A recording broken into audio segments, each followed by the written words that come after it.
Boa tarde a todos. Que a paz do nosso Mestre Jesus possa estar em nossos corações. Que nesse exato momento possamos todos viver esta oportunidade, nessa harmonia entre irmãos. Lá fora muito frio, né? Aqui dentro quentinho. Em que possamos aquecer os nossos corações, embalados por boas energias. Lembrando que todos nós aqui estamos na Terra, temporariamente em corpo físico. Um dia iremos para a pátria espiritual. Então precisamos entender que somos espíritos e temos que aproveitar a linda oportunidade de estarmos aqui vivendo o amor, amando o nosso próximo e respeitando a todos nas suas diferenças, nas suas oportunidades, do jeito que cada um deve ser.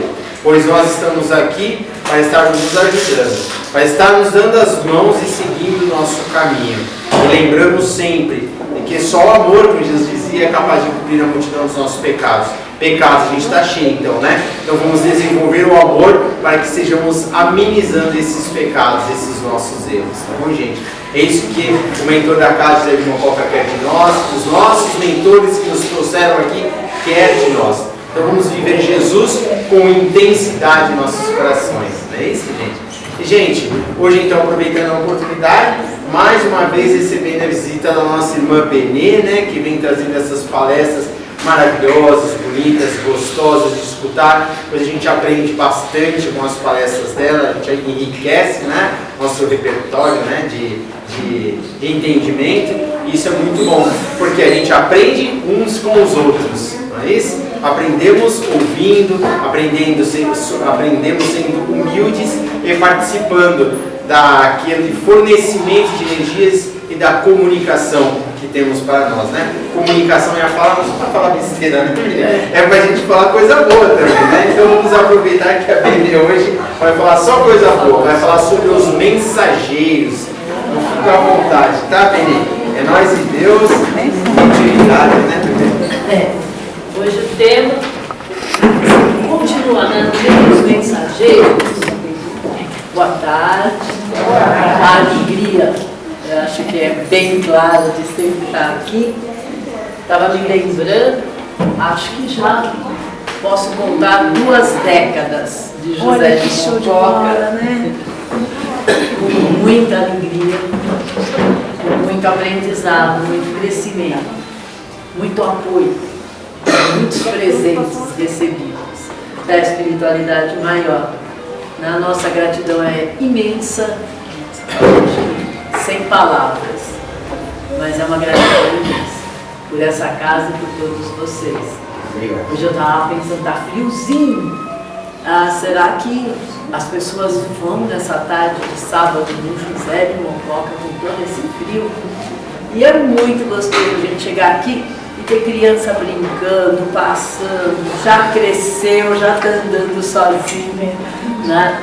Trazendo para a gente a certeza que essa é uma casa, né, de grande desenvolvimento, de grande acolhimento, tão necessário nos nossos dias. Pois é, e a gente tinha combinado de trabalhar os mensageiros, André Luiz, né, que é o 2º livro da coleção de psicografia do Chico Xavier, de André Luiz, sobre a vida no plano espiritual.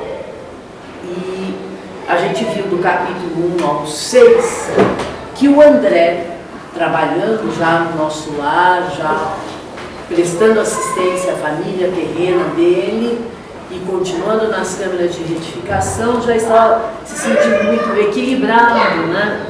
Mas a Narcisa, que é a companheira dele de trabalho nas câmaras de retificação do nosso lar, ela começa a perceber no André um certo tédio, né? Ele estava precisando de novos desafios. E a Narcisa, então, fala para o André procurar o Ministério da Comunicação para ir trabalhar na área de mediunidade, né? Aprender como é a comunicação do plano espiritual com o plano material. E a gente fica até pensando, nossa, mas será que precisa aprender, precisa estudar para isso? Pois é, precisa, viu, gente? Tanto o pessoal que está lá quanto nós que estamos aqui, né? A gente precisa. parar, estudar e entender.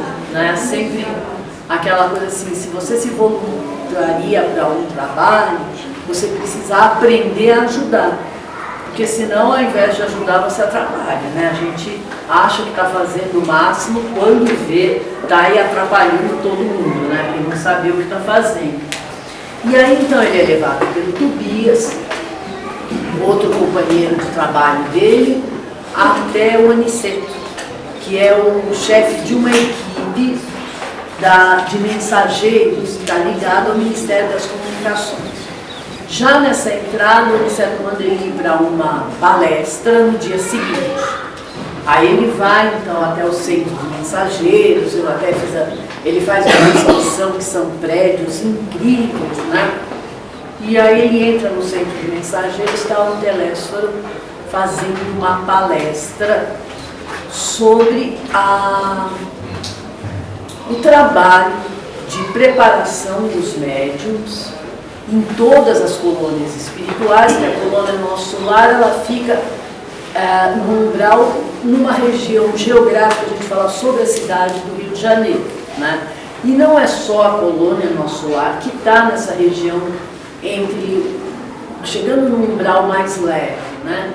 Há uma infinidade de colônias que estão em outras regiões do planeta, espirituais, e que também fazem o trabalho feito no nosso lar, né, de acolher espíritos, nós imperfeitos, né, de curar as nossas feridas espirituais, minimizar as nossas dores e nos preparar para uma nova reencarnação. E aí o Telésforo está exatamente falando a esse respeito, dizendo do trabalho que se tem ao se planejar a reencarnação de um médium, né? Que são décadas de preparo, não só da pessoa que vai reencarnar, mas também da equipe espiritual de apoio, né? Porque a gente sempre se imagina um indivíduo só.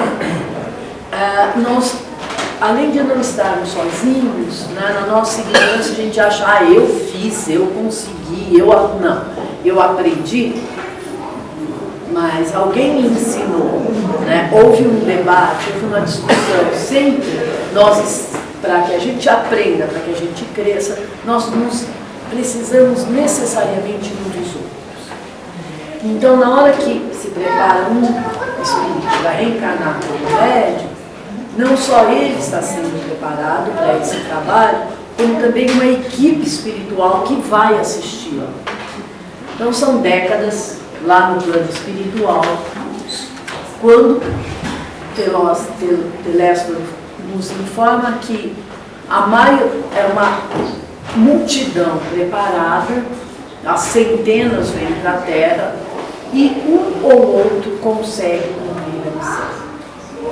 A maioria de nós que somos preparados para trabalhar mediunicamente, chegamos aqui e pisamos na jaca assustadoramente, né?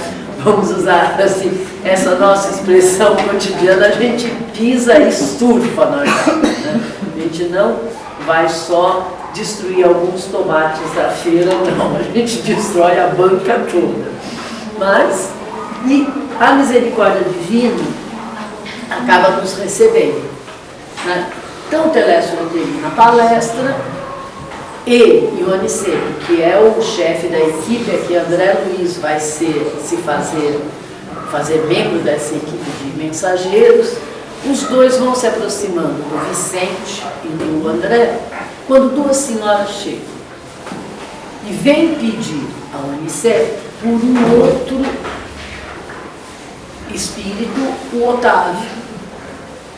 E aí o André presta atenção na resposta que o Aniceto dá. Ele fala, olha, nós estamos aguardando deliberação do processo de médiuns fracassados a que o Otávio pertence. Então nós temos ainda que aguardar para ver qual vai ser a nova preferência. A Dona Isaura então coloca, mas é que a nossa irmã Matilde está lá no plano terrestre, encarnada, ela ficou de receber o Otávio como filho, Aí o Aniceto, assim, amorosamente fala, eu sei de tudo isso, mas não é bem assim, né?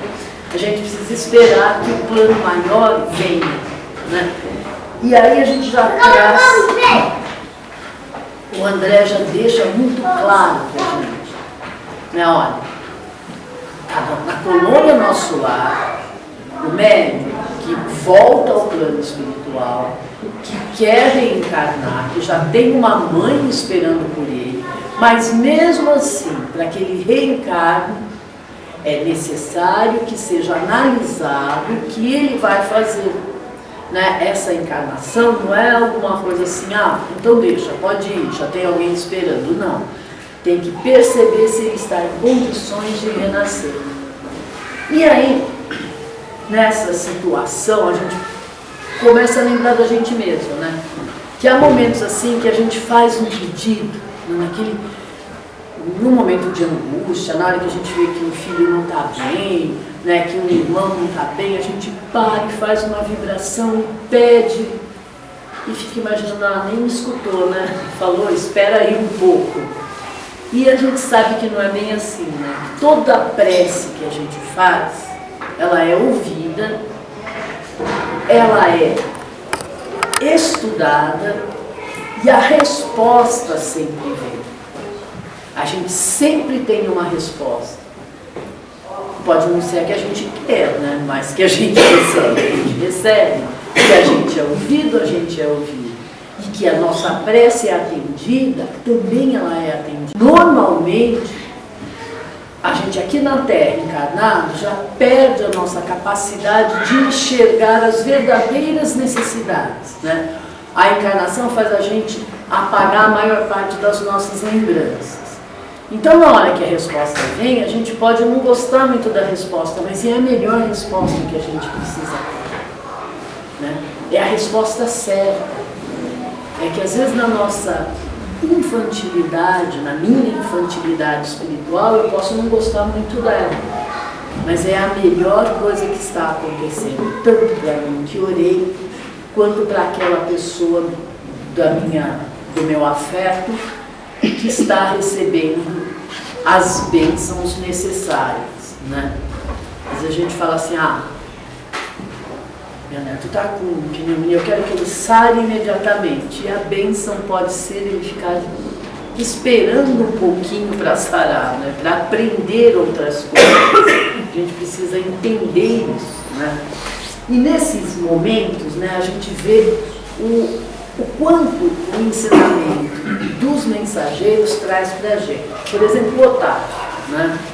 O Otávio vai para o plano espiritual, nas palavras dele, né, com dívidas incríveis. E ele começa a se sentir muito à vontade para falar, porque o André já se apresenta para o Otávio assim, olha, eu sou um médico falido, né? Eu vim para cá como um médico falido. Então, eu estou me sentindo à vontade nessa palestra, onde o Telésforo coloca, né, das falências que a gente tem no nosso planejamento evolutivo, na nossa reencarnação. Aí o Otávio, nas primeiras palavras dele, ele fala para o André que para o plano espiritual, o conhecimento evangélico é muito mais, traz uma responsabilidade muito maior do que o conhecimento científico. Então, como ele vem para a Terra, e na encarnação última dele como Otávio, ele não tinha um grande conhecimento científico, mas ele tinha um enorme conhecimento evangélico, ele teve uma enorme preparação. Então, que a dívida dele, adquirida pelo fracasso, era muito maior que a do André. E aí a gente já vai lembrando, né, do Evangelho de São Lucas, né, o capítulo 12, nos versículos 48 e 49, que Lucas fala que aos que muito é dado, muito vai ser exigido. Na hora que eu li isso que o Otávio estava falando para o André, me veio imediatamente isso. Aquele que muito recebe vai necessitar de muito entregar. Na parábola dos talentos também a gente vê isso, né? Aquele que recebe o maior número de talentos é aquele que tem que fazer trazer o maior rendimento para o seu senhor. E aí ele vai explicar o que acontece com ele. Ele diz que chegou no plano espiritual após ter contraído muitas dívidas. Aí ele entra naquele momento de perceber que ele precisa trabalhar, né? E ele começa a ser preparado no Ministério da Comunicação, que é o ministério que prepara os médiuns. Ele é preparado por 3 décadas, 30 anos de preparação. E nessa preparação, 6 entidades do Ministério da Comunicação, em especial, se dedicam muito ao estudo com ele, para que ele se fortaleça, para que ele venha para a Terra, para exercer a sua mediunidade de tarefa. Ele vem com uma tarefa mediúnica, né? E para isso, ele vai ter aqui na Terra, eles projetam não só o corpo físico, eles modelam o corpo espiritual lá no Ministério da Reencarnação, eles modelam o corpo dele, né, para que ele tenha todas as facilidades de desenvolver o seu trabalho mediúnico no planeta. Então, dentro das linhas de trabalho do Otávio, ele deveria nascer aqui na Terra, lá pelos 20 anos, receber as 6 entidades que o ajudaram como órfãos, elas viriam até ele como órfãos, ele iria ser o responsável pelo sustento material e pela formação espiritual dessas crianças, trabalhando a mediunidade, trabalhando como médium e, claro, trabalhando também em alguma empresa, tendo dificuldades financeiras, tudo isso para moldar o caráter dele, para que ele tivesse um despreendimento dos bens materiais. Ele não deveria se casar, deveria se dedicar exclusivamente a essa obra. Esse era o projeto do Otávio, né? Quando ele já tivesse bem mais fortalecido, ele receberia, através da equipe do nosso lar, grande recurso financeiro, e ele deveria, então, usar esse recurso financeiro no amparo de crianças. Então ele tinha todo esse projeto belíssimo a ser executado. Aceitou a tarefa, nasceu. E ele nasce, ele fala que quando ele nasce, uma equipe do Ministério do Auxílio vem, acompanha o nascimento dele, para que ele tenha um corpo saudável, né, para que ele se desenvolva fisicamente muito bem. Nasce filho de uma mãe espírita, cristã, desde jovem. O pai dele não era religioso, mas era um homem honesto, correto, trabalhador. Então ele está com tudo muito, com todas as facilidades para cumprir a sua tarefa. Além disso, assistido. Aí quando ele tem 13 anos, ele vai começar a perder algumas coisas. A primeira, a mãe falece. E o pai se casa com uma mulher de muito boa índole, das núpcias, essa senhora, que recebe o menino com todo carinho, com todo respeito, e traz do primeiro casamento 3 crianças. O Otávio fica mimado, bravo, começa altivo, não aceita a madrasta, não olha para as crianças. E aí os parentes próximos o levam a um centro espírita, uma casa que tem um desenvolvimento de evangelho muito presente. Lá, o Otávio começa a receber os puxões de orelha do plano espiritual da mãe, que começa a chamar a atenção dele, que ele está muito mimado. Não escuta. Começa a olhar para os companheiros de trabalho e criticar. Qualquer atitude, ele já desmerece a pessoa. Começa a achar também que os mentores espirituais não são espíritos, são alucinações. Então ele começa a desacreditar de tudo e de todos. E a achar, dentro dessas alucinações, que ele precisava de um tratamento médico. Lembra que ele não deveria se casar. Daí ele vai ao médico e o médico lhe dá um conselho maravilhoso para ele, que ele estava com excesso de energia. Então, para ele gastar toda essa energia na prática sexual, adorou, né? As puxões de orelha da mãe dele, que vinha do plano espiritual, dos mentores espirituais encarregados da tarefa dele, de ajudá-lo na execução da tarefa aqui na Terra, não servia não. Mas esse médico ele achou o máximo. Daí caiu na gandaia. Caiu na gandaia mesmo. Nesse tempo, ele já ali aos 20 anos, falece a madrasta, que estava com 6 crianças. Os 3 que ela trouxe do primeiro casamento e 3 meios irmãos. O pai dele falece, ele devia assumir as crianças, ele nem toma conhecimento. 2 anos depois do falecimento do pai, a madrasta é recolhida para o leprosário.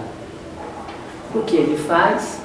Foge das crianças, abandona aquelas 6 entidades que iam chegar para ele como órfãos.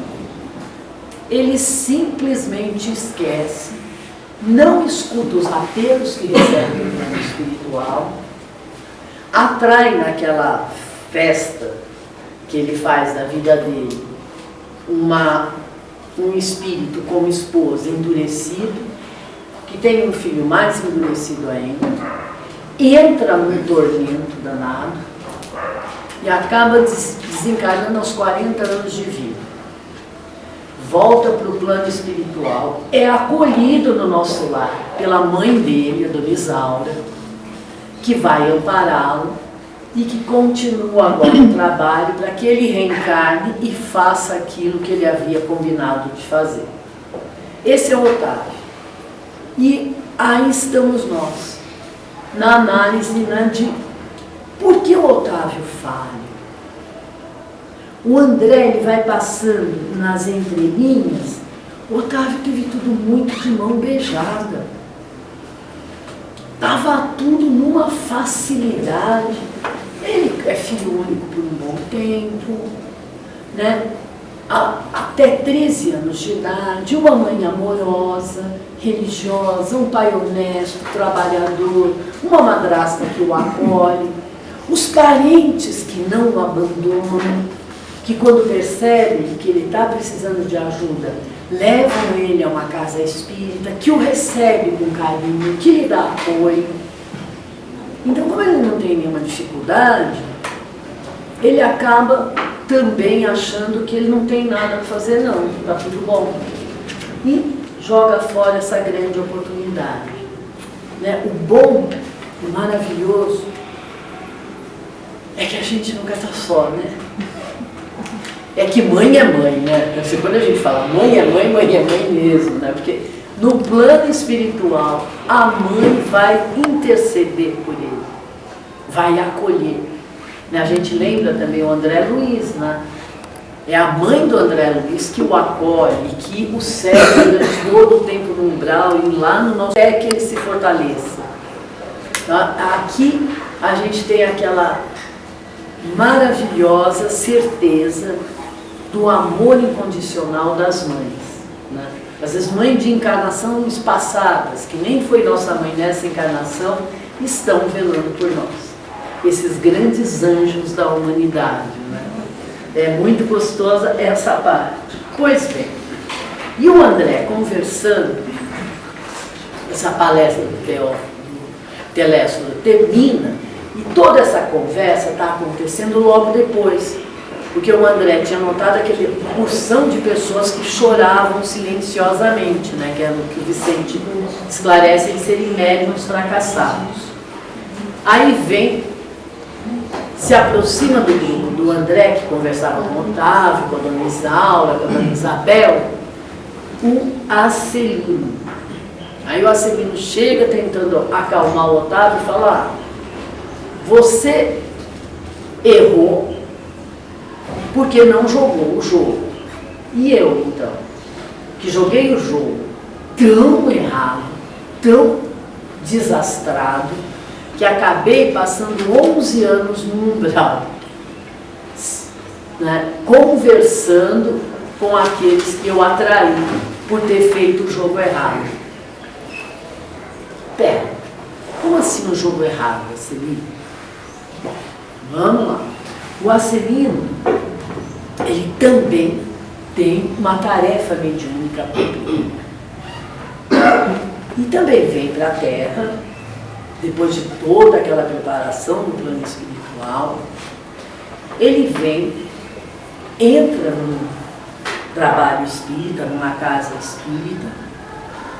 Quando a mediunidade dele começa a render frutos, todos os amigos, todos os irmãos da casa espírita ficam numa alegria, num cuidado, sabe, exultantes por todo o bem que a mediunidade do Acelino está distribuindo. E o Acelino, então, recebe do plano espiritual uma assistência incrível. A esposa, né, dele também, ao lado dele, trabalhando, então ele tem tudo certinho. Estava tudo indo muito bem até que... Bom, mas se a pessoa vem com um problema enorme, senta, eu na hora de fazer a triagem estou ouvindo, consigo aconselhar essa pessoa a trazer harmonia para a família, a equilibrar as energias da pessoa, a pessoa consegue trabalho, consigo organizar a vida do outro. Olha, como essa mediunidade é lucrativa. E aí ele começa a achar que quem está lucrando são os outros, né? E aí ele faz uma pequena comparação. Olha, eu sou um trabalhador religioso. Os sacerdotes, os pastores, todos eles não recebem um salário. Ah, quero um salário também. Aí o centro espírita que ele estava trabalhando falou, não, né? De graça você dá o que de graça você recebeu. Aí ele pensa, então tá bom. Saiu e montou um consultório. E ainda escalonou o valor da consulta pelo tipo de problema que ele ia resolver. E começou a resolver. Começou, claro, ele continuou recebendo assistência. E aí, como ele tinha essa capacidade, essa vidência, audiência, psicografia, ele também resolveu prestar serviços, por exemplo, para a polícia. Começou a resolver crimes, começou a apresentar os culpados. Olha que interessante as capacidades paranormais, mediúnicas desse Acelino, né? E ele usava assim orgulhosamente. Mas o que acontece? Ele começa a se distanciar totalmente do Evangelho de Jesus. Ele começa a deixar de usar a sua capacidade mediúnica a favor de todos e receber aquelas trivialidades daqueles que podiam pagar, né? E passar a ser um carteiro de mensagens bastante rasas. E ao mesmo tempo ele acaba fazendo uma união mental com espíritos criminosos, porque foi o ambiente que ele foi pesquisar, né? Quem roubou quem matou quem não sei quem para quem, e ele continuou tendo assistência, mas não no plano espiritual lá do nosso lado, e sim das trevas, né? Tem uma frase que, eu não sei se é acho que do Emmanuel, 1 minuto de conversa com o plano inferior podem levar séculos de trabalho para você terminar de pagar as dívidas que você adquiriu. Então o Acelino até que foi feliz, né? Porque foram só 11 anos no plano umbral, não, até que ele não for muito tempo. Mas é uma experiência que a gente precisa ficar muito atento. Né? Por que que a gente fracassa se a gente vai para o plano espiritual, é preparado por tanto tempo, e na hora que a gente volta, a gente começa a querer vencer no mundo, né? Então eu quero um carro do ano, eu quero uma casa na Vila Nova Conceição, eu quero, e eu só quero bens materiais, eu não penso no crescimento espiritual. Não que os bens materiais venham impossibilitar o crescimento material, mas Jesus é o mestre da fartura, né? A gente tem que lembrar sempre isso. As pessoas falam, Jesus gosta da pobreza. Não, Jesus gosta da fartura. Com 2 peixes e 1 pão, ele encheu, alimentou 5.000 pessoas, e ainda sobraram pães e peixes que encheram 7 cestos. Ele nos quer bem alimentados, ele nos quer abrigados, ele nos quer cuidados, né? Ele nos quer bem, mas não é só esse bem que nós viemos buscar aqui, né? É o crescimento mesmo espiritual.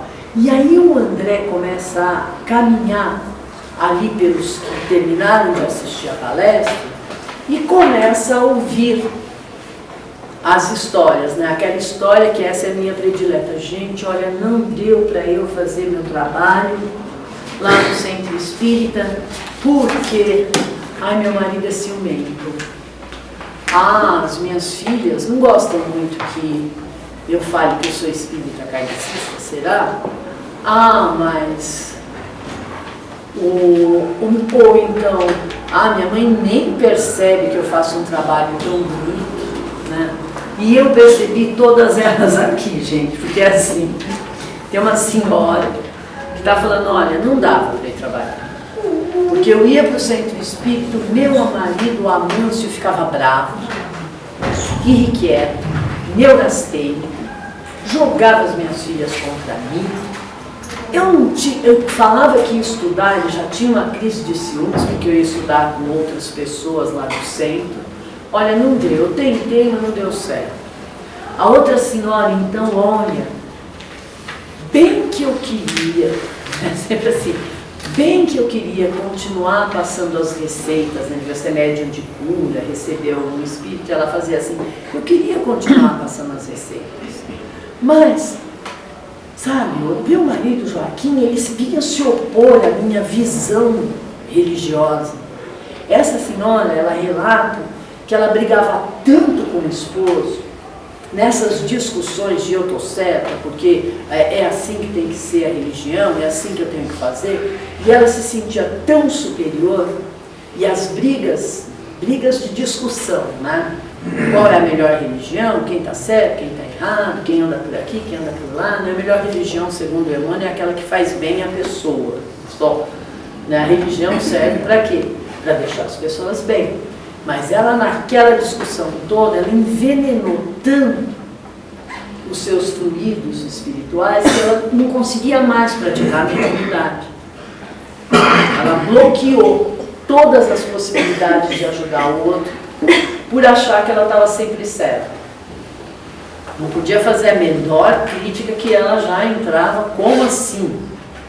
Né? Eu sou uma médium maravilhosa, vejam bem, né?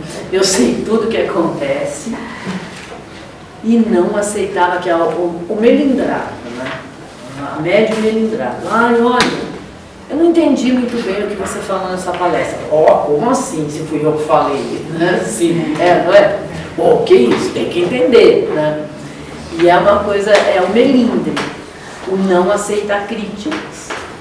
Achar que está certo, não parar para olhar o produto do que faz. A gente tem que tomar um cuidado, especialmente médium que se bota a ser orador, né? Sai falando, esquece que é o primeiro que tem que ouvir, é o ouvido mais perto da tua boca, da minha boca, É o medo. Então vamos lá prestar atenção no que a gente está falando. E aí, o André passando por essa, queria parar para ouvir todas as histórias, para aprender, para entender o que está acontecendo. Pensou no Acelino, aí ele encontra o Joel, né? A experiência do Joel me faz pensar sempre nas respostas do Chico Xavier. Quando falava que o Chico Xavier tinha sido, em encarnações anteriores, uma das rainhas da Espanha, por umas situações que ele havia passado, ele olhava, sorria e falava: não, eu sou esse cisquinho aqui, né? Aí falavam que ele tinha sido o que você fez na encarnação passada para estar passando por tudo isso. Quantos de nós já não ouvimos essa frase tão caridosa quando a gente está bem lá embaixo, né? Você está lá urrando de chorar, aí aquele amigo caridoso fala assim: mas quem será que você torturou, né? A gente até acostumou, né? De vez em quando dói os dentes e fala: bom, eu devo ter sido um daqueles templários que quebrava o dente da pessoa para a pessoa poder sentir bastante dor e falar o que eu estou querendo falar, por isso meu dente dói. Para a gente ficar sempre com essa pena de italiano na cabeça, né? Que a gente sabe que não é real, né? Ainda bem que Jesus é misericordioso. Ele sempre falou: meu jugo é leve e é a nossa sorte, né? É a nossa sorte. O Joel, ele vem para o planeta com uma tarefa mediúnica que precisaria dessa sensibilidade. Então, para ele auxiliar os outros irmãos, ele teria que conseguir enxergar alguma coisa das encarnações passadas, para que ele pudesse, o trabalho dele aqui pudesse frutificar. Com isso, ele passa um tempo lá no plano espiritual, antes de encarnar no Ministério do Auxílio. E no Ministério do Auxílio, ele tem a sua visão aberta para ver o passado. Ótimo. Trabalhado com muita consciência, um espírito de uma certa envergadura já vem para o planeta. Começa a trabalhar. De repente ele lembra de uma encarnação dele mesmo. Ele tinha sido um padre que trabalhou na Inquisição da Espanha. E ele lembrou até o nome dele. É o Alexandre Pizarro. Alejandro Pizarro. E ficou fascinado com o poder que ele teve. Até mesmo esquecendo de como ele usou aquele poder. Torturando de forma cruel as pessoas que ele julgavam serem bruxas, serem hereges, ou simplesmente que tivesse uma chácara muito bonita e ele quisesse a chácara, então o cara virava um herege e era torturado, queimado, né? Que muita coisa ali aconteceu assim, né? Os próprios judeus foram expulsos da Espanha, eles tinham um grande conhecimento, tanto na área administrativa, tinham papéis extremamente relevantes na administração da Espanha, e eles foram expulsos, muitos deles não tiveram nem a chance de fugir, né? Foram torturados na Inquisição. Ele ficou tão fascinado de se achar todo-poderoso em outra encarnação, que ao invés de fazer o trabalho mediúnico que ele tinha que fazer, ele começou a querer saber quais os personagens que estavam no entorno dele e que viveram com ele aquele tempo na Espanha.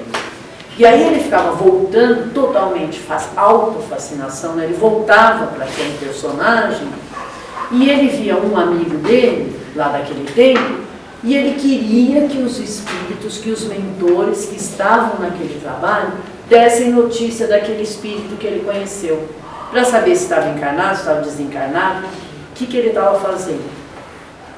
E aí ele se envolve de tal sorte nisso, nessa situação do passado, nesse fascínio, que ele já não consegue mais trabalhar, que ele já não consegue mais viver esse presente.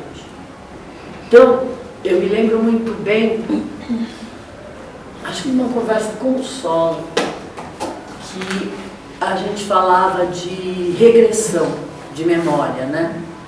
Ai, filha, vai por mim, basta o que você é hoje. É caridade de Jesus você não saber quem você foi ontem, porque você assume uma responsabilidade tamanha que, se você não está dando conta da sua tarefa de agora, imagina daquela que você já não deu conta no passado, você trazer. O que carrega com isso não é uma solução, né? É um caminho, uma abertura para o fracasso, né? E também, eu me lembro assim, né? É engraçado que quando as pessoas lembram de encarnações passadas, todo mundo foi rei, rainha, esqueci. Ó, ninguém lembra que era o cara que lavava os pinicos do castelo. Todo mundo era rei, rainha e príncipe. Ora, ninguém nascia lavrador, ninguém nascia ferreiro, todo mundo era rei e rainha. Eu olhei e daí falei, tá certo, é melhor não perguntar quem eu fui. E o Joel acaba fazendo isso com ele. Chega no plano espiritual, gente, você para e pensa, como a gente perde a oportunidade, né? Como a gente pisa nessa jaca. Porque ele chegou lá, ele conversando, já lá no plano espiritual, depois de passar muito tempo no umbral, e ele totalmente desequilibrado, ele estava começando, de repente ele começava a alucinar. Ele voltava para o passado, lá no plano espiritual, e naquela alucinação alguém tinha que chamar ele de volta. E ele falando que ele estava muito tempo em tratamento para poder se reequilibrar novamente. Então, esses acessos que a gente tem de lembrar do passado, aquela lembrancinha que a gente teve, contente-se com ela caso tenha recebido. Por quê? Porque o véu abre só aquele pedacinho que é necessário para que nós nos encaminhemos para o bem. E se a gente começar a mexer, os nossos mentores não vão suprimir o nosso livre-arbítrio, porque eles querem o nosso crescimento. Eles querem que a gente use o nosso livre-arbítrio para o nosso crescimento e para o nosso bem. Mas há quem nos ajude a fazer o que não deve. Mas a gente precisa tomar muito cuidado, porque todos nós temos capacidades mediúnicas. A nossa comunicação é de espírito para espírito. O nosso corpo carnal é só o nosso envoltório. Toda a comunicação que a gente faz, aliás, o Herculano Pires fala que o nosso corpo carnal é o nosso médium. A gente precisa cuidar bem dele, porque é ele que media a nossa conversa com o outro espírito que está encarnado também. Então, quando a gente dorme, a gente deixa o nosso médium descansando e vai para o plano espiritual, para trabalhar com maior liberdade. Mas a gente precisa, por isso a gente fala, a gente tem que ter um cuidado muito especial com o nosso corpo, né? Não só na higiene, não só na saúde física, mas em tudo que a gente dá para o nosso corpo, né? Que seja tudo para benefício dele. Porque é ele que nos permite nos comunicarmos com os nossos pais. Eu acho essa visão do Herculano muito bonita. E ele coloca isso para a gente, né? Então todos nós temos essa mediunidade. E todos nós estamos nos comunicando espiritualmente, porque somos espíritos. Então na hora que a gente lança esse desejo tão intenso, às vezes um desejo mimado, né? Ai, olha, eu quero ficar muito rica, reunir? Ah, sei lá, para ir na Europa assim no final de semana, sabe? Assim, ficar muito rica. Daí eu falei, no final de semana eu vou para a Europa, depois eu volto. No sábado, aqui no Jardim Mococa, não é legal? Fico pensando. Bom, claro que a espiritualidade maior vai falar assim, não é só isso que você vai fazer de bom com esse dinheiro, né? Você pode fazer outras coisas que não lhe vão ser benéficas. Você pode ser sequestrado, você pode cair, né? Você pode entrar, você pode dar dinheiro demais para uma criança que vai fazer uma bobagem, né? Você não está preparada para isso. O meu mentor fala isso para mim. Ah, mas eu faço assim. Ah, não, gente, mas sabe, a prova da pobreza eu já passei, agora eu quero riqueza, né? Eu quero passar por ela. Não estou preparada. Os mentores vão acabar cansando da minha beleza, né? Bom, filho, você não está me escutando? Tá bom. Eles abrem a vaga, vem um plano inferior e me deixa ganhar na Mega Sena, né? Aí depois não reclama das encrencas que consegue. Então, às vezes a gente fica nesse mimo todo, que foi o caso do Joel, né? Ele começou a voltar para o passado, perdeu a encarnação, perdeu todo aquele trabalho maravilhoso que ele ia executar. A graça maior é que Jesus sempre nos perdoa, né? A gente tem uma dificuldade enorme de se perdoar. Carrega medos, carrega culpa para o outro plano. Jesus não. Então a gente sempre acaba sendo acolhido e tendo nova oportunidade de fazer aquilo que mimadamente deixamos para trás em uma encarnação.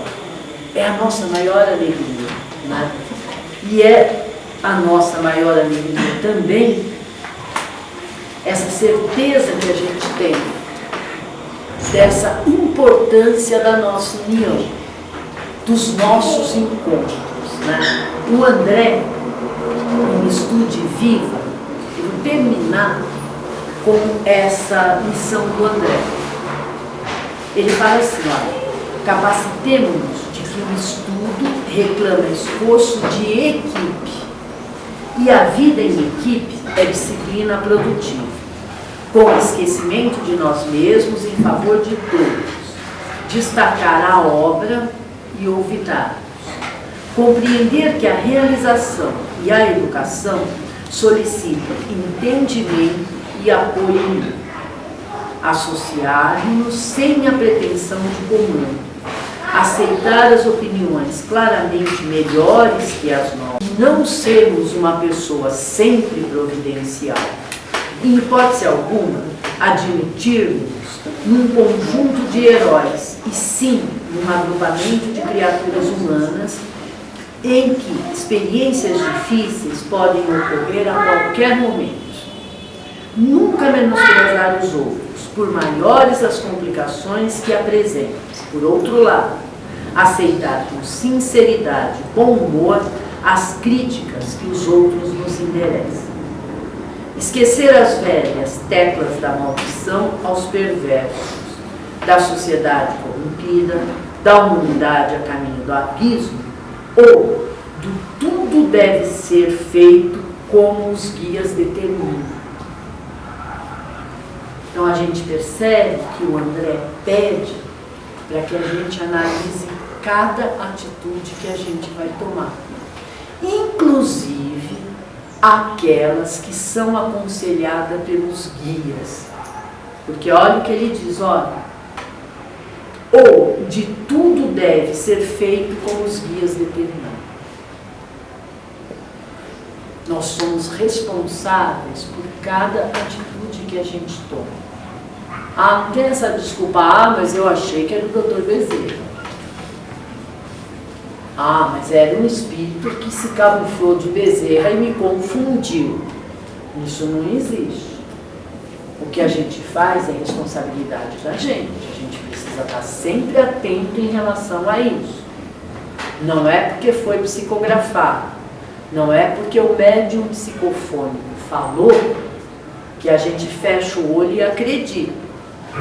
né? O Chico Xavier sempre ensinou isso através de Emmanuel. O próprio Emmanuel falou para o Chico: Chico, se eu falar para você alguma coisa que contraria o livro dos Espíritos, a codificação ou o Evangelho de Jesus, por favor, mantenha-se com o Evangelho de Jesus. Esqueça o que eu falei. O Emmanuel falou isso. É para a gente viver sempre com muito cuidado, especialmente quando a gente trabalha com a mediunidade. Muito cuidado, muito carinho, mas zero, não só do médium para com ele, para com as comunicações dele, mas o zelo caridoso de todos os irmãos que estão envolvidos. Todos somos responsáveis na nossa casa pelas mensagens que a nossa casa veicula. Somos muito responsáveis. Né? Nós temos 2 ouvidos, nós temos uma mente desenvolvida, nós temos uma oferta imensa de estudo para não papagaiarmos bobagens. A responsabilidade é de todos e de cada um de nós. E aí ele termina: não subestimar o perigo do mal, todavia procurar o bem acima de tudo e favorecer-lhe a influência. Não ignorar os erros da coletividade terrestre, mas identificar os benefícios e auxiliá-la no aprimoramento preciso. Não cerrar os olhos aos enganos da humanidade, contudo, reconhecer que o progresso é lei e colaborar com o progresso em todas as circunstâncias. Não fugir ao agradecimento devido aos benfeitores e aos amigos desencarnados.